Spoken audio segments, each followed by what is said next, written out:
Interpreting Circumstances. By Pastor John Frederickson. When soldiers are behind enemy lines during war, communication with commanding officers and artillery is critical. During World War II, the U.S.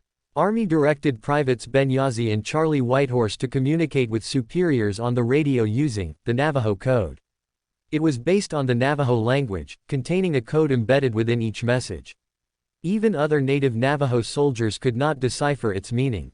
Only these two men could properly interpret each transmission and in turn enable their counterparts to act accordingly. When King Saul saw David as a threat to his reign, he pursued David with an army of trained soldiers, intending to put David to death. David had done nothing to deserve such treatment. He had been a loyal and valuable subject. While David and his men hid in a cave, Saul came in alone. This was David's opportunity to slay the one seeking his life and ascend to the throne.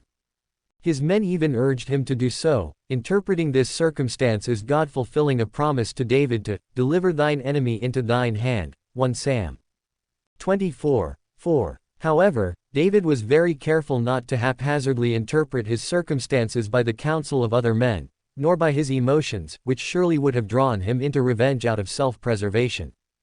Instead, he told his men that it would be wrong for him to slay the Lord's anointed king. VV 6:10. David was wise to choose not to interpret God's will merely by his circumstances. He believed principles in God's word essentially, forbid that I should do this thing unto my master. V. 6. He believed God had already revealed his will in Deuteronomy 32:35-36, when the Lord explained, To me belongeth vengeance and recompense, for the Lord shall judge his people. This meant it would be wrong for David to get even with this wrongdoer from within his nation. Instead, David turned Saul over to the Lord and trusted the Lord to take care of his present needs.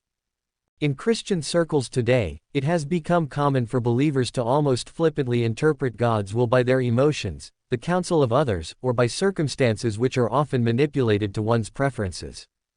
There is a better way. Like David, we need to develop a pattern of interpreting God's will by God's word.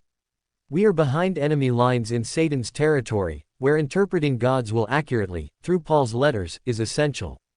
Trust God's word to give you clear direction, and then act accordingly.